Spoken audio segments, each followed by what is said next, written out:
প্রাথমিক নিয়োগ দুর্নীতির সব থেকে বড় খবর, সব কিছু ফাঁস করে দিলেন পার্থ চট্টোপাধ্যায়ের তৎকালীন ওএসডি প্রবীর বন্দ্যোপাধ্যায়। গোপন রুমে চলতো চাকরি বিক্রির খেলা, গোপন রুমে চলতো চাকরি বিক্রির বেচাকেনা, 324টি সুপারিশে কোটি কোটি টাকার লেনদেন। বন্ধুগণ, এই মুহূর্তের অত্যন্ত বড় ব্রেকিং নিউজ। ভারতী ঘোষ প্রধানমন্ত্রীর দ্বারস্থ, প্রাথমিক দুর্নীতি মামলায় ব্রেকিং মোড়। আপনাদেরকে অনুরোধ করব আপনারা পুরো ভিডিওটি কন্টিনিউ করবেন। গত কয়েক বছর ধরে নিয়োগ দুর্নীতির তদন্ত করছে ইডি সিবিআই এবং প্রতিনিয়ত যে খবর উঠে এসেছে তা কিন্তু একেবারে অবাক করা। এবার যে 324টি সুপারিশের লিস্ট সিবিআইয়ের কাছে পৌঁছেছে তাতে কিন্তু চক্ষু ছানা বড়া। সিবিআইয়ের নথিতে যে প্রভাবশালীর নাম রয়েছে তাদের মধ্যে অন্যতম বিধায়ক বীণা মণ্ডল, নির্মল ঘোষ, শওকত মোল্লা, কোচবিহার জেলার প্রাথমিক বিদ্যালয় সংসদ ডিপিএসসির চেয়ারম্যান কল্যাণী পোদ্দার, প্রাক্তন বিধায়ক শ্যামল সাঁতরা, রমেন্দ্রনাথ বিশ্বাস এবং সেই সঙ্গে নাম জড়িয়েছে শুভেন্দুর ভাই দিব্যেন্দু এবং ভারতী ঘোষ।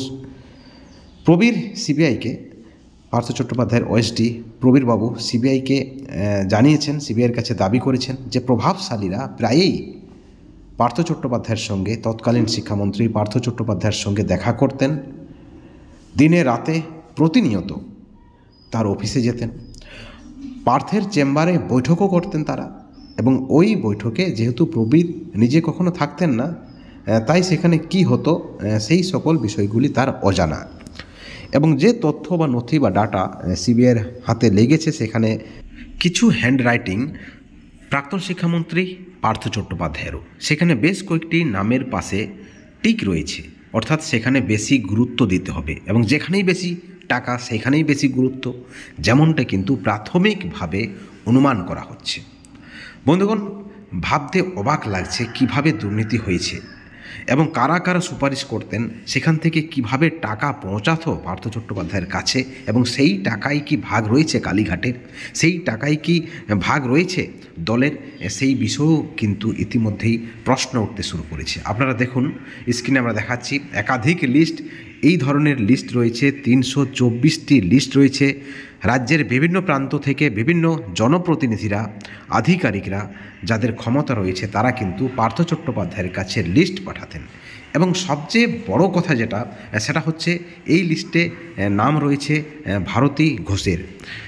এবং আপনাদেরকে একটি বিষয় আমরা পরিষ্কার করে দিই, দিব্যেন্দু অধিকারী এবং ভারতী ঘোষের লিস্টে যেহেতু নাম রয়েছে, সিবিআই যে লিস্ট পেয়েছেন সেই লিস্ট ইতিমধ্যেই সোশ্যাল মিডিয়াতে বিভিন্ন সংবাদ মাধ্যমে ঘোরাফেরা করছে, আপনারা ইতিমধ্যেই দেখেই থাকবেন। যেহেতু এই ঘটনা 2014 সালের, সবথেকে বড় যেটা বিষয় ভাবার কথা সেটা হচ্ছে সেই সময় দিব্যেন্দু অধিকারী শাসক দলের অত্যন্ত ঘনিষ্ঠ ছিলেন এবং সেই সময় তিনি কিন্তু তৃণমূলেই ছিলেন। অর্থাৎ 2022-এ এই লিস্ট প্রকাশ পাচ্ছে, এই নথি সিবিআইয়ের হাতে এসেছে, কিন্তু সেই লিস্ট হচ্ছে 2014 সালে। এবং প্রবীর বন্দ্যোপাধ্যায়, পার্থ চট্টোপাধ্যায়ের ওএসডি সিবিআইকে আরও জানিয়েছেন যে 324 জনের চাকরি প্রার্থীর নামের তালিকা তৈরি হয়েছিল তাদের মধ্যে দুজন বাদে তিনি কাউকে চিনতেন না। যে দুজনকে তিনি চিনতেন তাদের নাম স্নেহাংশু ঘোষ এবং অরূপ নন্দী। তারা কিন্তু মন্ত্রীর সঙ্গে অফিসে আসতেন, প্রতিনিয়ত দেখা করতেন, এমনটাই কিন্তু জানিয়েছেন পার্থ চট্টোপাধ্যায়ের তৎকালীন ওএসডি প্রবীর বন্দ্যোপাধ্যায়। এখন প্রশ্ন হচ্ছে ওই দুজন ব্যক্তি এজেন্টের কাজ করতেন কিনা, মিডলম্যানের কাজ করতেন কিনা, সেটাও কিন্তু প্রশ্ন উঠছে। কারণ আপনারা দেখেছেন বিভিন্ন সময়ে কুন্তল ঘোষ থেকে শুরু করে তাপস মণ্ডল থেকে শুরু করে আপনারা দেখেছেন চন্দন মণ্ডল, একাধিক এজেন্টের মিডলম্যানের নাম উঠে এসেছে প্রাথমিক নিয়োগ দুর্নীতি মামলায়।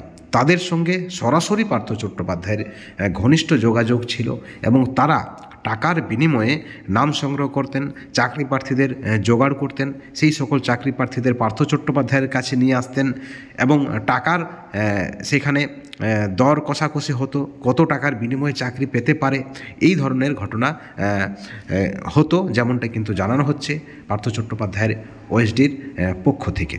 এবং যে বিষয়টা আমরা বলছিলাম যে সেই সময় শুভেন্দুর ভাই দিব্যেন্দু তৃণমূলে ছিলেন এবং তিনি অত্যন্ত হেভিওয়েট ছিলেন শাসক দলে তার একটা মান্যতা ছিল, সেই সময় তিনি কিন্তু তৃণমূলে ছিলেন এবং এই বিষয়ে সংবাদ মাধ্যম তার সঙ্গে যোগাযোগ করলে তিনি বলেছেন নো কমেন্টস, অর্থাৎ এই বিষয়ে তিনি কোনো উক্তি করবেন না। একই সঙ্গে নাম জড়িয়েছে ভারতী ঘোষের।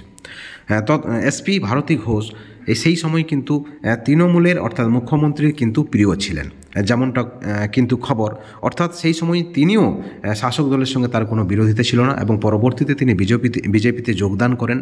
এক্ষেত্রে ভারতী ঘোষের পরিষ্কার দাবি, সংবাদ মাধ্যমে তিনি যেটা জানিয়েছেন যে অহেতুক তার নাম উঠে এসেছে, বেআইনি কাজ করেছে সিবিআই, তার নাম প্রকাশ করেছে এবং এই বিষয়ে তিনি প্রধানমন্ত্রীর দ্বারস্থ হবেন, যেহেতু সিবিআই প্রধানমন্ত্রীর আন্ডারে রয়েছে। এমতো অবস্থায় তিনি প্রধানমন্ত্রীকে চিঠি লিখবেন, অর্থাৎ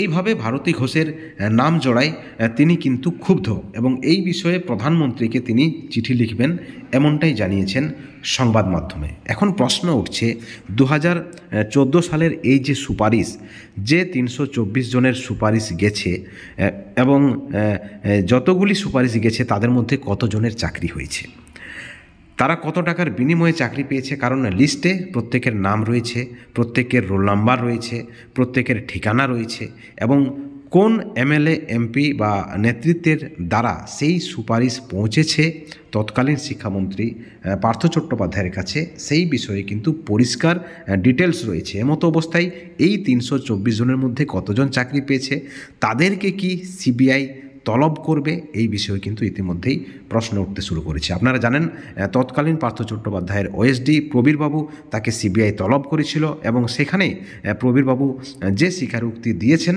যে হ্যাঁ এই সব বিষয়ে কিন্তু কথা হতো, চাকরি কেনাবেচা নিয়ে কাদেরকে চাকরি দিতে হবে এই বিষয়ে পার্থ চট্টোপাধ্যায়ের চেম্বারেই নাকি বৈঠক হতো। অনেকেই আসতেন, যে দুজনের আমরা নাম করলাম তারা প্রতিনিয়ত পার্থ চট্টোপাধ্যায়ের সঙ্গে যোগাযোগ রাখত এবং যে সুপারিশপত্রগুলি ইতিমধ্যেই সিবিআইয়ের হাতে এসেছে, কোন কোন বিধায়ক কোন কোন শাসক দলের নেতৃত্বদের পক্ষ থেকে এসেছে, তারা কতগুলি নাম পাঠিয়েছে, এই বিষয়গুলি কিন্তু সম্পূর্ণ সত্য বলে জানিয়েছেন পার্থ চট্টোপাধ্যায়ের তৎকালীন ওএসডি প্রবীর বন্দ্যোপাধ্যায়। এখন দেখার বিষয়, পার্থ চট্টোপাধ্যায় চরমভাবে ফেঁসে গেছেন, তার রাজসাক্ষী ছাড়া আর কোনো উপায় নেই, যেমনটা মনে করছে রাজনৈতিক মহল। ঠিক অপরদিকে যাদের নাম জড়িয়ে গেল, যারা সুপারিশ করেছিলেন, তাদের প্রতিক্রিয়াও কিন্তু অত্যন্ত গুরুত্বপূর্ণ। 2026 বিধানসভা নির্বাচন, এমতো অবস্থায় নাম জড়ালো শুভেন্দুর ভাইয়ের, সেই বিষয়টাও কিন্তু রাজনৈতিক মহলের পক্ষ থেকে যথেষ্ট কিন্তু একটা আলোচনার বিষয় বা জল্পনার বিষয়। এই বিষয়ে ইতিমধ্যেই তোলপাড় শুরু হয়ে গিয়েছে। এই ভিডিওর পরিপ্রেক্ষিতে আপনাদের মতামত কি, আপনাদের প্রতিক্রিয়া কি, অবশ্যই আপনারা চ্যানেলের কমেন্ট সেকশনে কমেন্ট করে জানাবেন। সবশেষে একটাই কথা বলবো, ভালো থাকবেন, সুস্থ থাকবেন, কিন্তু কোনো ধরনের দুর্নীতি থেকে অবশ্যই দূরে থাকবেন। Thank you so much.